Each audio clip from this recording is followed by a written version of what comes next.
फूसी सुनकर परेशान हो गई थी।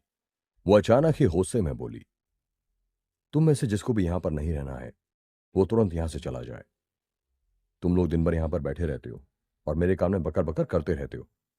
ये सुनकर मुझे बहुत गुस्सा आता है। ये सुनकर पुष्कर मुस्कुरा दिया और बिना कुछ कहे सीधे स्टेज की तरफ चला गया।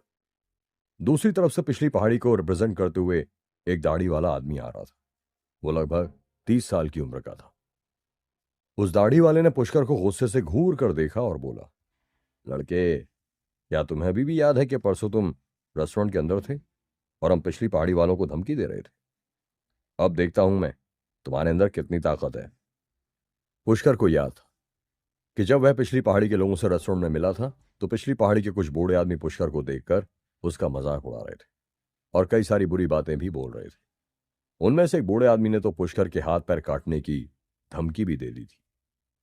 ऑडियंस ने देखा कि पुष्कर के शरीर में एक अजीब तरह की वाइब्रेशन होने लगी और हवा की वजह से उसके सिल्वर कलर के बाल फड़फड़ाने लगे थे। पुष्कर ने जोर से चिल्लाते हुए कहा, जो कोई भी स्टेज पर मेरे सामने खड़ा होगा मैं उसे अपना दुश्मन मानूंगा। दूर ऑडियंस में बैठे हुए पिछली पहाड़ी के कई सारे बुढ़ों में से एक चिल्लाया, अबे कल के पैदा हुए लड़के, तेरी हिम्मत कैसे हुई हमारे फाइटर के सामने खड़े होने की? जीवा बेटे, इस मच्छर की हड्डी पसली एक कर दो। ऑडियंस में इस वक्त स्पेशल फोर्सेस के भी कई सारे मेंबर्स बैठे हुए थे और ये मैच देख रहे थे। राहुल और अक्षिता भी स्पेशल फोर्सेस के ही थे और वो बस यहां ये देखने आए हुए थे कि पुष्कर पिछली पहाड़ी के फाइटर के आगे कैसे तड़प तड़प के मरेगा। राहुल चिल्लाया, जीवा, अपनी पिछली पहाड़ी की ताकत इस पुष्कर को दिखा ही दो। एक बढ़िया फाइट होनी चाहिए। मुझे नहीं पता था कि पुष्कर की पिछली पहाड़ी वालों के साथ भी लड़ाई है। तभी अक्षिता बोली, चाहे पुष्कर कहीं भी चला जाए, सब जगह जाकर ये लड़ता ही है। इसके अंदर बिल्कुल भी ह्यूमिलिटी नहीं है। इसलिए मुझे तो इस बात में कोई सरप्राइज नहीं लगा कि इसने पिछली पहाड़ी वालों के साथ भी झगड़ा कर रखा है। ये तो हमारी स्पेशल फोर्सेस वालों के साथ भी बदतमीजी करने से नहीं रुकता।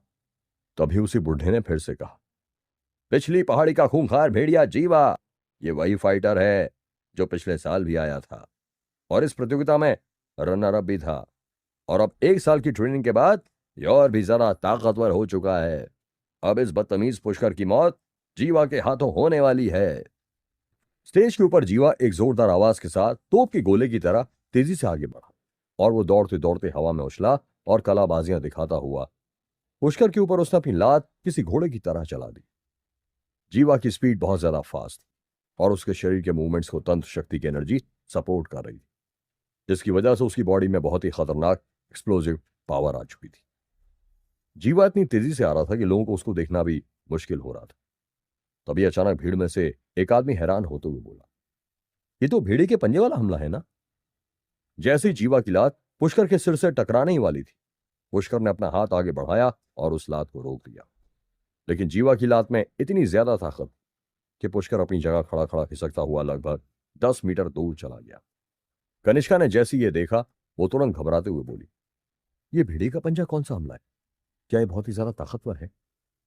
कनिष्का के कैंप के बाकी मेंबर्स के चेहरों पर तो बिल्कुल सन्नाटा सा छा गया था और वो अचानक ही हंसते हुए आपस में बात करने लगे। कनिष्का के पिता ने कहा, वो सिर्फ ताकतवर हमला ही नहीं है बल्कि वो पिछली पहाड़ी के साथ सबसे यूनिक स्किल्स में से एक है, भेड़िए का पंजा।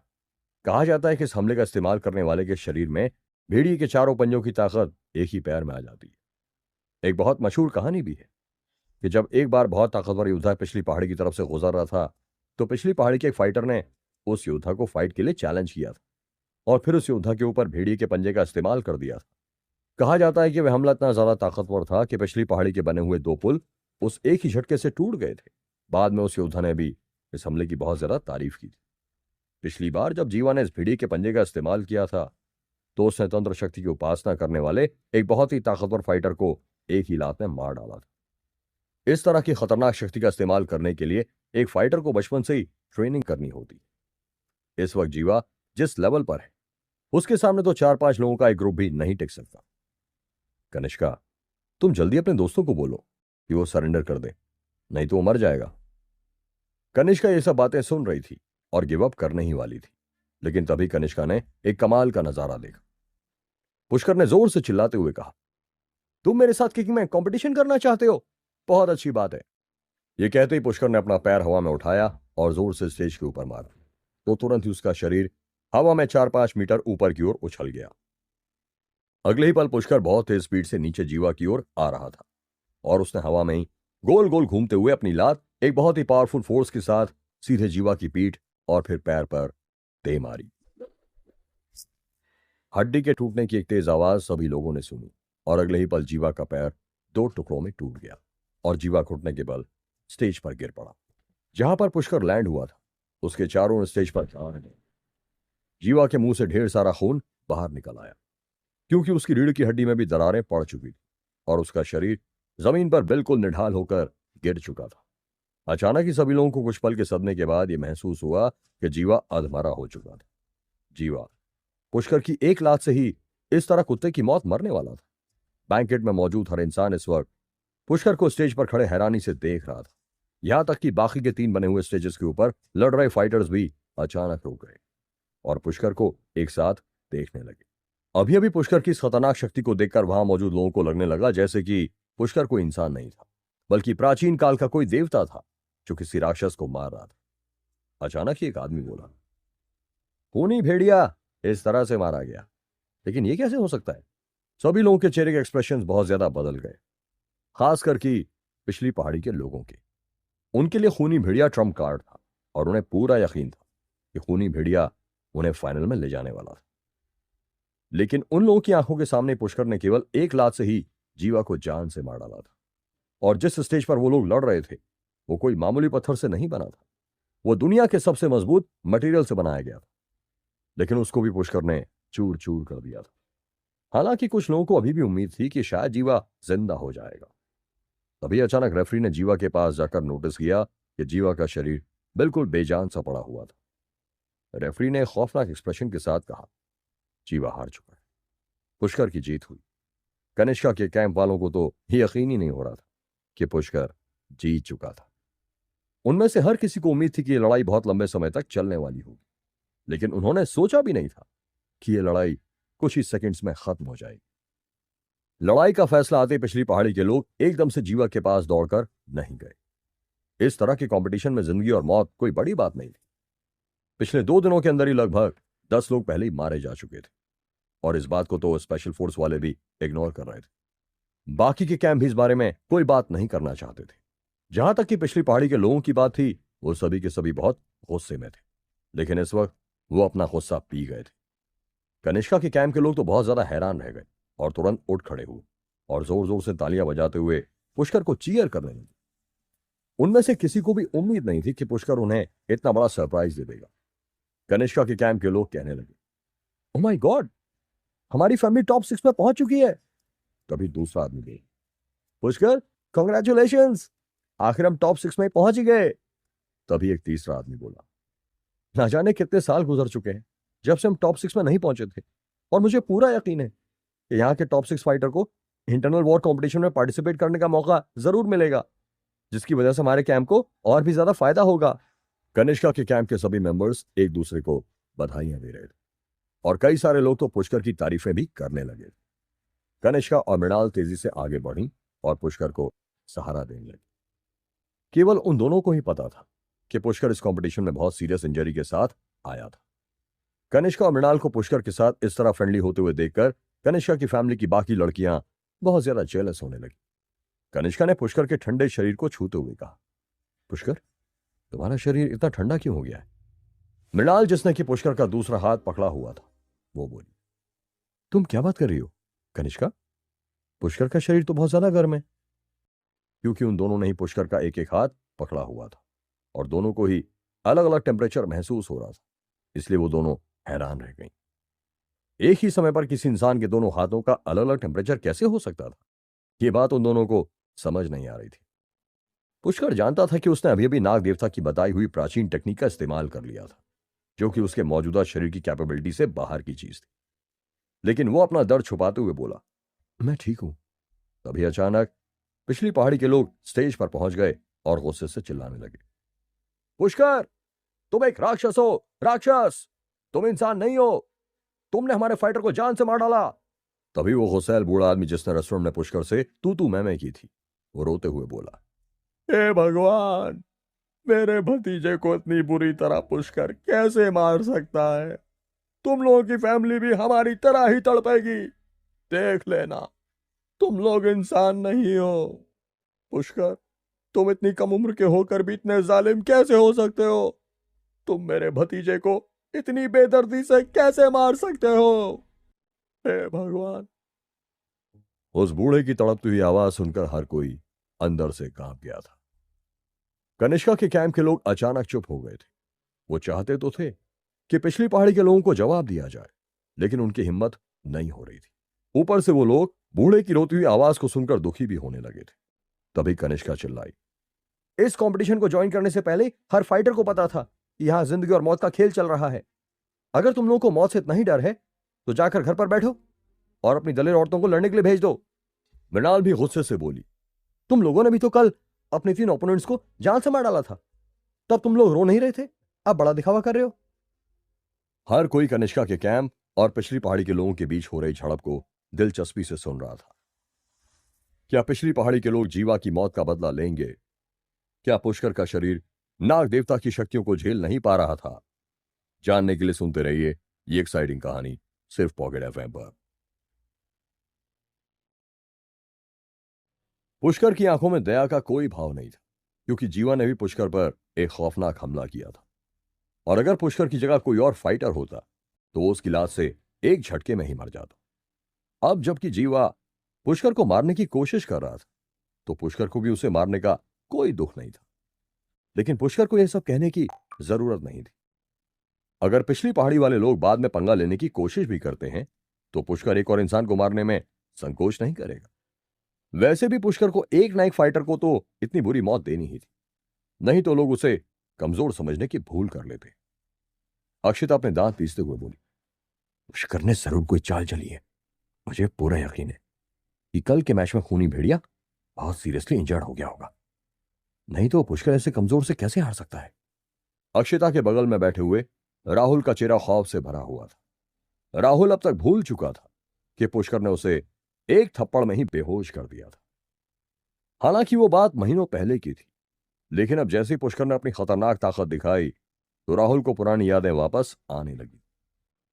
हालांकि थोड़ी देर पहले तक राहुल को लग रहा था कि अब जब वो स्पेशल टीम का हिस्सा बन चुका था और कड़ी ट्रेनिंग कर रहा था तो वो पुष्कर से ज्यादा ताकतवर हो चुका होगा।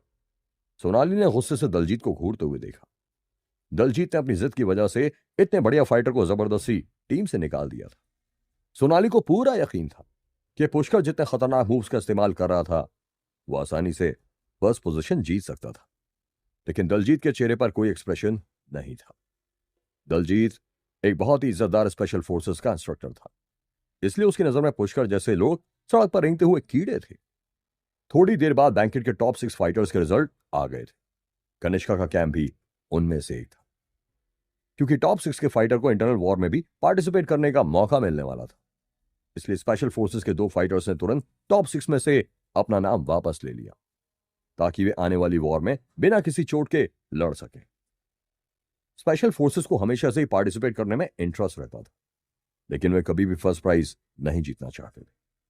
आखिरकार फर्स्ट प्लेस के लिए लड़ाई होने की बारी आई तो केवल 3 ही लोग बचे हुए थे। एक फाइटर पिछली पहाड़ी का था, दूसरा मेहता परिवार की एक ब्रांच का फाइटर था। अब कनिष्का के कैंप के लोग भी पुष्कर की चापलूसी करने लगे थे। एक आदमी ने पूछा, पुष्कर सर, क्या आपको प्यास लगी है? क्या आप पानी या फिर थोड़ी सी चाय लेंगे? दूसरा आदमी बाकियों को डांटते हुए बोला, क्या तुम लोग को यहाँ के रूल्स पता नहीं है? देख तो रहे होगे यहाँ का मौसम कैसा है, बिल्कुल ठंडा, और तुम लोग उनके सिर पर पंखा दे रहे हो। तीसरा आदमी बोला, पुष्कर सर, आप तो कमाल के आदमी हो। मुझे शुरू से ही पता था कि केवल आप ही हमारे कैंप को टॉप 3 में ले जा सकते हैं। अगर आपको यकीन नहीं होता तो ललित से पूछ लीजिए, उसने मेरी बात नहीं मानी और खुद ही हार गया। मैं तो शुरू से ही आपकी ताकत को पहचान चुका था। बस फर्क इतना है कि मैंने पहले कभी आपकी ताकत की तारीफ नहीं की, लेकिन मैं जानता हूं कि आपको मनी मन पता चल गया होगा कि मैं दिली दिल में आपको ही सपोर्ट कर रहा था। तभी एक बूढ़ा आदमी बोला, पुष्कर बेटे, मैं अपनी जवानी के दिनों में दिल्ली शहर गया था और वहां मैं कुछ साल रहा भी हूं। वहां मैंने श्रीवास्तव परिवार के कई लोगों से दोस्ती भी की थी। अब क्योंकि तुम मेरे घर की बेटी कनिष्का के अच्छे दोस्त बन गए हो, तो मैं तुम्हारा अंकल हुआ। तुम आने वाले 2 गेम अच्छे से परफॉर्म करना और ज्यादा टेंशन मत लेना।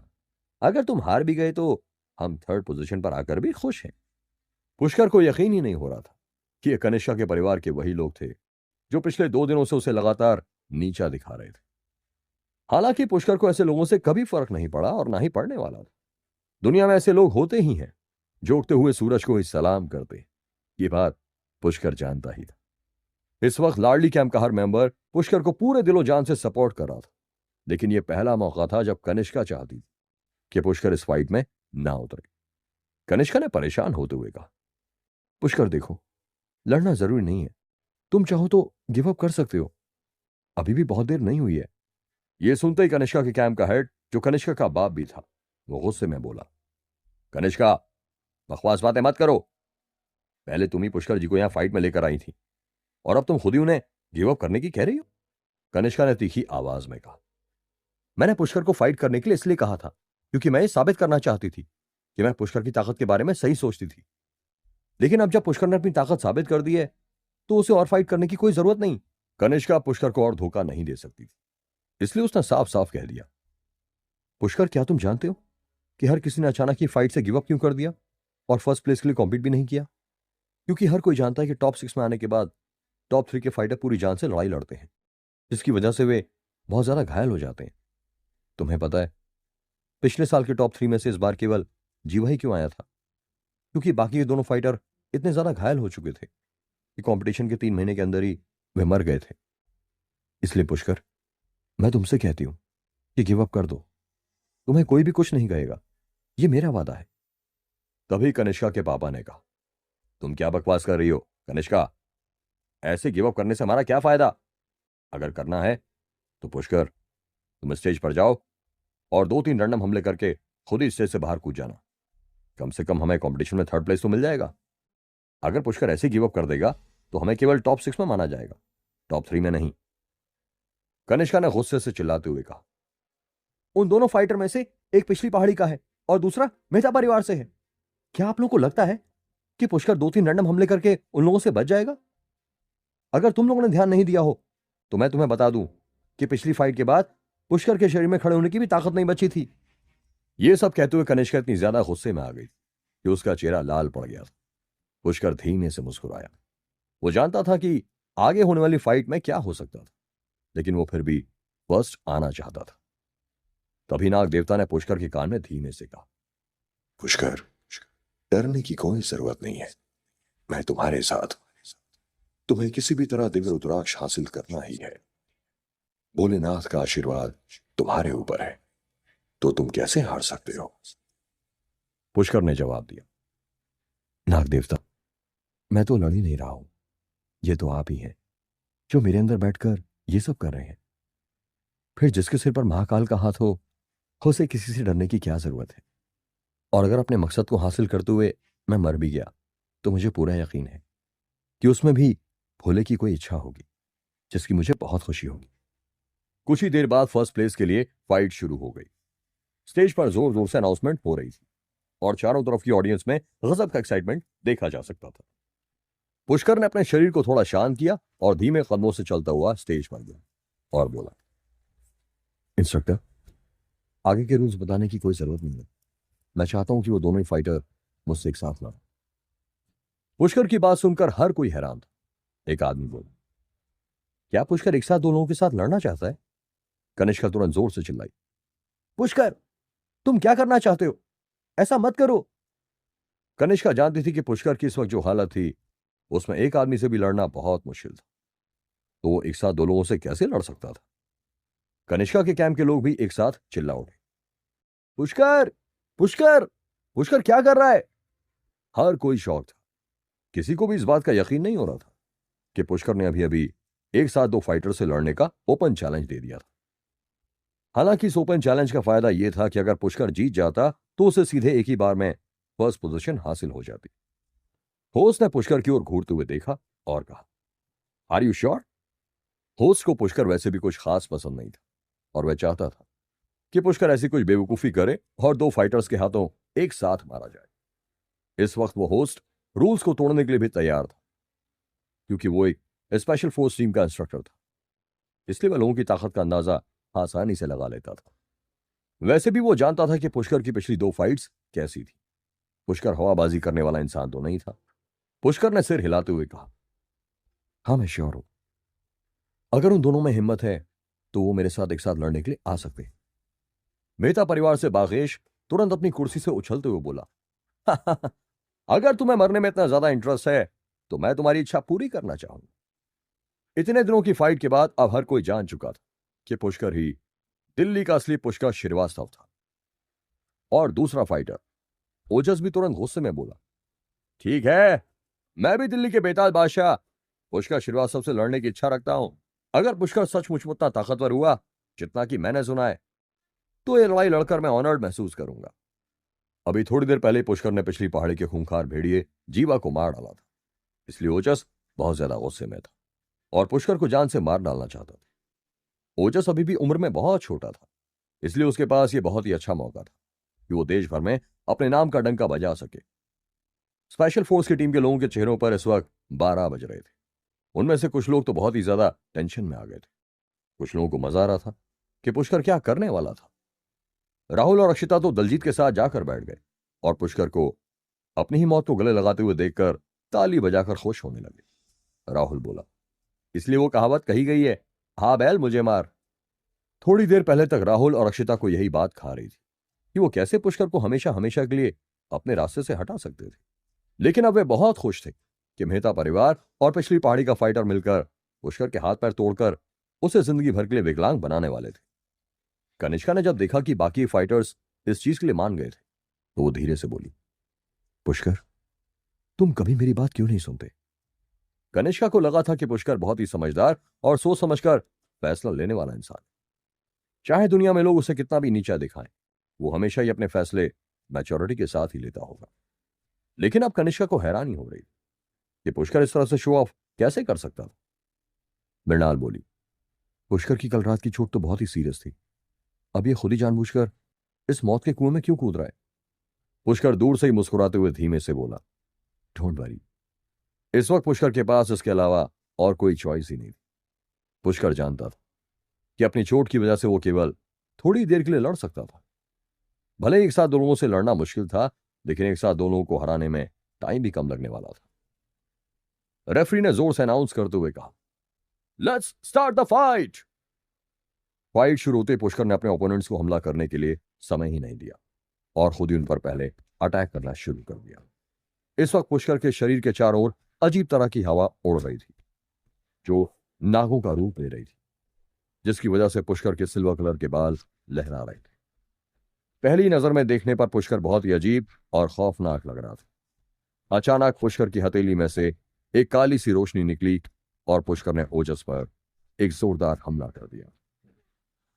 क्या पुष्कर ने एक साथ दो फाइटर से लड़कर कोई गलती तो नहीं कर दी थी? क्या ओजस जीवा की मौत का बदला लेने में सफल हो जाएगा? जानने के लिए सुनते रहिए ये एक्साइटिंग कहानी सिर्फ पॉकेट एफएम पर। पुष्कर अकेले ही ओजस और बागेश को हरा देता है, लेकिन सर्वेश चलती फाइट में स्टेज पर कूद पड़ता है और पुष्कर से लड़ने लगता है। पुष्कर ने आगे बढ़ते हुए ओजस पर हमला कर दिया था और उसे अपनी चाल में दूर फेंक दिया था। इस समय पुष्कर बहुत ही तेजी से हमला कर रहा था और उसकी चाल में सांप जैसी फुर्ती साफ साफ नजर आ रही थी। जैसे ही पुष्कर ने ओजस पर हमला किया, बागेश ने एक जोरदार आवाज निकाली और उसकी गर्दन की सारी नसें खुल गईं। देखते ही देखते बागेश की आंखों के चारों तरफ एक काले रंग का निशान उभर आया। दूर से देखने पर ऐसा लग रहा था जैसे उसकी आंखों में उसने कोई काले रंग का आई पैच पहना हुआ। तभी कनिष्का के पापा ने कहा, क्या ये वही कालदोष तकनीक है जो मेहता परिवार ने कुछ ही समय पहले हासिल की थी? कुछ ही साल पहले मेहता परिवार ने एक बहुत खतरनाक योद्धाओं के कुनबे को हराकर उनसे उनका फैमिली सीक्रेट कालदोष टेक्निक सीख लिया था। लेकिन किसी को भी उम्मीद नहीं थी कि इतने कम वक्त में मेहता परिवार में कोई इस टेक्निक में महारत हासिल कर लेगा। जैसे ही पुष्कर ने देखा कि बागेश कालदोष टेक्निक का इस्तेमाल कर रहा है तो वो तुरंत रुक गया। पुष्कर को उम्मीद नहीं थी कि मेहता परिवार के पास इस तरह की कोई सीक्रेट टेक्निक होगी। पुष्कर ओजस को छोड़कर तेजी से आगे बढ़ा और बागेश के हमलों को डॉज करते हुए उसने बागेश को कॉलर से पकड़ लिया और एक के बाद एक 3 थप्पड़ मारे। और इससे पहले कि बागेश को समझ पाता कि उसके साथ क्या हुआ, वो अचानक ही हवा में उड़ता हुआ पीछे जा गिरा और उसकी आंखों से काले रंग का खून निकल आया। ऑडियंस में बैठा हर इंसान इस वक्त पुष्कर की ताकत देखकर खौफ में आ चुका था। सभी लोगों को लग रहा था कि शायद पुष्कर अब तक अपनी असली ताकत छुपाए हुए थे। पुष्कर ने केवल 3 थप्पड़ों में ही बागेश को धूल चटा दी थी। दूसरी तरफ ओजस पुष्कर पर हमला करने की तैयारी कर रहा था। ओजस, जो पिछली पहाड़ी का फाइटर था, बचपन से ही अपने शरीर और हड्डियों को मजबूत करने की ट्रेनिंग कर रहा था। और तो और पिछले कुछ ही समय में ओजस ने 1 महीने तक एक पैर पर खड़े होकर तपस्या करने के बाद तंत्र शक्तियों में एक अलग ही लेवल हासिल कर लिया था। ओजस ने पुष्कर के आगे टिकने की हिम्मत दिखाई। ओजस ने पुष्कर पर लगभग 10 हमले किए, जिन्हें पुष्कर ने डिफेंड कर लिया। हालांकि देखने वाली ऑडियंस को लग रहा था कि हर हमले की टकराहट के बाद आसमान में बादलों के गूंजने जैसी तेज आवाज पैदा हो रही थी। भीड़ में बैठे कई लोग तो देख भी नहीं पा रहे थे कि पुष्कर और ओजस कितनी तेज स्पीड से आपस में लड़ रहे थे। पुष्कर और ओजस की टकराहट से पैदा हो रही शॉक वेव्स एरिना में बैठी हुई ऑडियंस को भी जोर जोर से झटके दे रही थी। तभी मृणाल ने कहा, मुझे नहीं पता था कि पुष्कर की शक्तियां इतनी खतरनाक होंगी। मैं तो पुष्कर की फैन हो चुकी हूं। लाडली कैंप के दादाजी बोले, सही कहा तुमने। अब तो मुझे पूरा यकीन है कि पुष्कर आज के कंपटीशन में जरूर जीत जाएगा। कनिष्का के पापा ने कहा, हर जनरेशन में कोई ना कोई टैलेंटेड व्यक्ति तो आता ही है, और एक बात यह भी सच है कि एवोल्यूशन में पिछली पीढ़ी के मुकाबले नई पीढ़ी हमेशा ही ज्यादा समझदार और ताकतवर होती है। मुझे लगता है कि अब दिल्ली शहर के बेताज बादशाह पुष्कर श्रीवास्तव को पूरे भारत में फेमस होने से कोई नहीं रोक सकता। इस खतरनाक लड़ाई के दौरान आखिरकार लोगों को पुष्कर श्रीवास्तव की असली ताकत का नमूना देखने को मिल रहा। भले ही सभी फाइटर्स के बीच में पुष्कर सबसे कम उम्र का था, लेकिन उसकी ताकत बेमिसाल थी। दूसरी तरफ ऑडियंस में जहां मेहता परिवार के लोग बैठे हुए थे, उनके सभी बूढ़े बुजुर्गों के चेहरे पर 12 बजे हुए थे। मेहता परिवार के लोगों को उम्मीद नहीं थी कि बागेश इतना बेकार निकलेगा कि पुष्कर के 3 थप्पड़ों के बाद ही बेहोश होकर जमीन पर गिर पड़ेगा। तभी एक सफेद बालों वाला बूढ़ा आदमी एक अधेड़ उम्र के आदमी से बोला, सर्वेश कम ऑन, इस 2 कौड़ी के लौंडे के आगे मेहता परिवार की इज्जत को ऐसे मत डूबने दो। सर्वेश मेहता मुस्कुराते हुए बोले, जैसा आप चाहें चाचा जी। और कुर्सी पर से उठते हुए सर्वेश हवा में एक लंबी छलांग लगाकर सीधे स्टेज पर पहुंच गया। सर्वेश इस वक्त स्टेज के ऊपर पुष्कर और ओजस को आपस में लड़ते हुए गुस्से से देख रहा था। तभी अचानक आसपास बैठे सभी लोग आपस में बातचीत करने लगे। ये सर्वेश को क्या हो गया है? वो अचानक स्टेज पर क्यों चला गया है? कनिष्का के पिता ने कहा, स्टेज पर तो केवल 3 ही फाइनलिस्ट होने चाहिए। उन तीनों को ही आपस में फर्स्ट प्लेस के लिए लड़ना था, लेकिन ये सर्वेश स्टेज पर क्या कर रहा है? ये तो रूल्स के खिलाफ है। ठीक इसी वक्त पुष्कर ने एक जोरदार मुक्का मारकर ओजस को हवा में उछालते हुए स्टेज से बाहर फेंक दिया। पुष्कर अपनी जगह पर शांति से खड़ा सीधे सर्वेश मेहता की ओर देख रहा था। पुष्कर को भी समझ नहीं आ रहा था कि सर्वेश स्टेज पर आकर क्या करना चाहता था। तभी सर्वेश चिल्लाकर बोला, मेरे परिवार ने डिसाइड किया है कि बागेश की जगह मैं लड़ूंगा, क्योंकि बागेश थोड़ा सा घायल हो चुका है। जैसे ही सर्वेश ने यह कहा तो तुरंत ऑडियंस में शोर मच गया। मृणाल कनिष्का के पापा से पूछने लगी, क्या इस तरह बीच फाइट में फाइटर को रिप्लेस किया जा सकता है? और वैसे भी बागेश घायल नहीं हुआ है, वो तो पहले फाइट हार चुका है। भले ही वो स्टेज पर अभी भी पड़ा हुआ है, लेकिन उसमें लड़ने की हिम्मत नहीं है। तभी कनिष्का के पापा बोले, और नहीं तो क्या, बागेश पूरी तरह हार चुका है, इसे बीमार कैसे कहा जा सकता है? तभी कनिष्का जोर से चिल्लाई, एक फाइटर को फाइट के बीच में रिप्लेस नहीं किया जा सकता। मेहता परिवार वालों, तुम अपनी गंदी हरकतों से कभी बाज नहीं आओगे। शर्म करो, शर्म। सर्वेश मेहता 30 से 40 की उम्र के बीच का था और संजय मेहता का तीसरा कजन था। वो स्टेज पर आने के लिए क्वालिफाइड ही नहीं थी। तभी मृणाल भी जोर जोर से चिल्लाते हुए बोली, इट्स नॉट फेयर, तुरंत स्टेज से नीचे उतर जाओ, तुम्हें वहां खड़े रहने का कोई अधिकार नहीं है, पुष्कर जीत चुका है। भीड़ में सभी लोग यही सोच रहे थे, लेकिन बहुत कम ही लोगों में हिम्मत थी कि वो मेहता परिवार के खिलाफ कुछ बोल सके। हालांकि पुष्कर ने उम्मीद नहीं की थी कि इंस्ट्रक्टर और होस्ट भी मेहता परिवार के सामने बिल्कुल चुप हो जाएंगे। पुष्कर मुस्कुराया। पुष्कर को कभी भी स्पेशल फोर्सेस की टीम वालों से कोई खास उम्मीद नहीं थी, लेकिन इस वक्त वह इस प्रतियोगिता को होस्ट करने वाले की हरकत से बहुत निराश था। तभी कनिष्का तेजी से उठी और स्टेज की ओर जाने लगी, लेकिन उसके पिता ने उसे तुरंत पीछे खींच लिया। कनिष्का चिल्लाई, हम इस बात से बिल्कुल भी एग्री नहीं करते, तुम मेहता परिवार वाले जीतने के लिए किसी भी हद तक गिर सकते हो। पुष्कर पहले ही 2 लोगों के खिलाफ जीत चुका है, और अब तुम इतनी ज्यादा उम्र के एक आदमी को पुष्कर के खिलाफ लड़वाना चाहते हो? कनिष्का जोर से चिल्ला रही थी। बेशर्म, चीटर्स! इतने सारे लोगों के सामने भी तुम ऐसी गिरी हुई हरकत करने की हिम्मत कैसे कर सकते हो? इतने बड़े और ताकतवर होने के बावजूद भी रूल्स को मानना नहीं चाहते हो, और जबरदस्ती एक थके हुए फाइटर से लड़ना चाहते हो। ये सरासर नाइंसाफी है। मेहता फैमिली घटिया फैमिली है। तभी सर्वेश जोर से चिल्लाया, अगर तुम्हें लड़ने से डर लगता है तो यहां से घर भाग जाओ। इस वक्त मेहता परिवार की ताकत का लोगों के ऊपर असर साफ दिखाई दे रहा था। इस बात से कोई फर्क नहीं पड़ रहा था कि कौन किस फैमिली से आया हुआ है। बड़े बड़े परिवार जो यहां भैरव टूर्नामेंट में पार्टिसिपेट करने आए हुए थे, या फिर जो स्पेशल टीम के मेंबर्स रेफरी बनकर आए हुए थे, इस वक्त केवल यहां पर मेहता परिवार की ही बात सुनाई दे रही, और बाकी सब लोग चुप थे। अब जाकर कई लोगों को समझ आ रहा था कि मेहता परिवार आखिरकार इतनी ताकतवर फैमिली कैसे बन गई। सब लोग यही सोच रहे थे कि पुष्कर अब क्या फैसला लेने वाला है। अगर वो लड़ाई करने का फैसला लेता है तो उसके आगे सर्वेश जैसा खतरनाक ओपोनेंट खड़ा है, और अगर वो फाइट से पीछे हट जाता है तो कनिष्का के कैंप के आगे रखी हुई लालटेन बुझा दी जाएगी। फिर पुष्कर फर्स्ट प्राइज नहीं जीत पाएगा। इसके अलावा उसे जिंदगी भर की शर्मिंदगी भी उठानी पड़ेगी। अचानक ही पुष्कर की आंखों में एक बहुत ही खतरनाक गुस्सा छा गया, और उसके शरीर के चारों तरफ का ऑरा घटने की बजाय और ज्यादा बढ़ गया। पुष्कर की आवाज में गुस्सा था। वो जोर से बोला, सर्वेश मेहता, जिस पल तुमने स्टेज पर कदम रखा था उसी वक्त तुमने अपनी मौत को दावत दे दी थी। सर्वेश पहले एक पल के लिए तो हैरान रह गया, लेकिन अगले ही पल पागलों की तरह हंसते हुए बोला, ठीक है पुष्कर श्रीवास्तव, आज मैं तुम्हें दिखाता हूं कि एक असली योद्धा की ताकत क्या होती है। सर्वेश ने अपना एक पैर जमीन पर तेजी से 3-4 बार पटका। इसकी वजह से एक बड़े से ढोल जैसी आवाज आई। सर्वेश के शरीर से भी एक कमाल की ऊर्जा निकल रही थी, जैसे कि उसकी सोई हुई शक्तियां जाग रही। उसके बाद सर्वेश ने हवा में अपना हाथ घुमाया और अचानक सफेद रोशनी की लपटें उसकी हथेलियों से बाहर निकलने लगी और तुरंत उसके शरीर के चारों ओर लिपट गई। वो रोशनी के सफेद धागे पानी की तरह बह रहे थे, और जहां जहां वो सर्वेश के शरीर के ऊपर फैले हुए थे वहां से सर्वेश का शरीर चमक रहा था। वहां मौजूद सभी बड़ी बड़ी फैमिलीज के लोगों ने जब ये देखा तो तुरंत अपनी अपनी जगह पर खड़े हो गए और हैरान होकर सर्वेश को देखने लगे। तभी कनिष्का के पिता ने कहा, ये तो शक्ति पाश है, ये तो किसी तपस्वी की शक्ति पाश टेक्निक है। क्या सर्वेश इसे सच में सीख चुका है? जैसे ही ऑडियंस में बैठे लोगों ने ये बात सुनी, वो सभी हैरान रह गए। कहा जाता है कि भारत में हिमालय पर निवास करने वाले तपस्वी सबसे ताकतवर इंसान होते थे, और वो तपस्वी कई सालों के मेडिटेशन और तपस्या के बाद इस तरह की खतरनाक शक्तियों को पाते थे।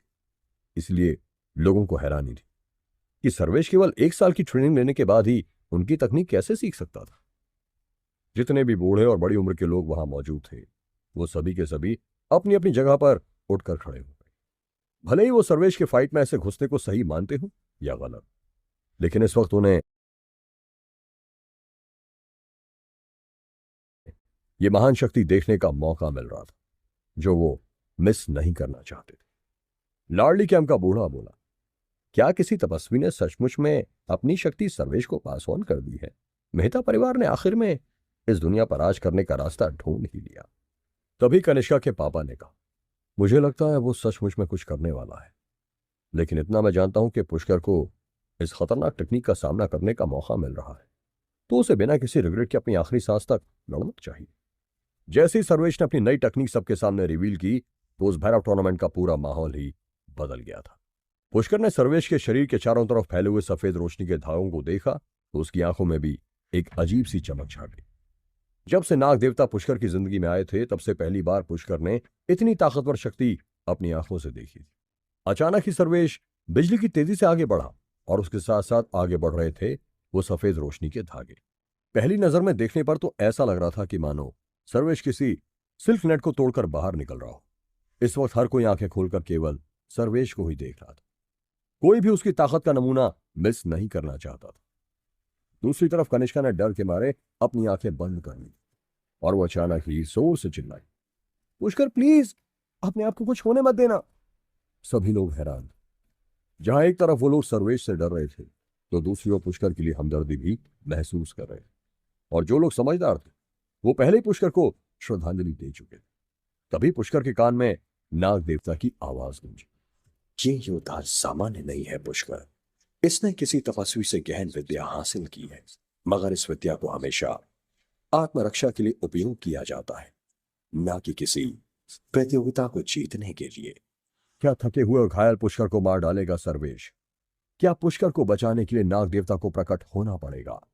जानने के लिए सुनते रहिए ये एक्साइटिंग कहानी सिर्फ पॉकेट एफएम पर।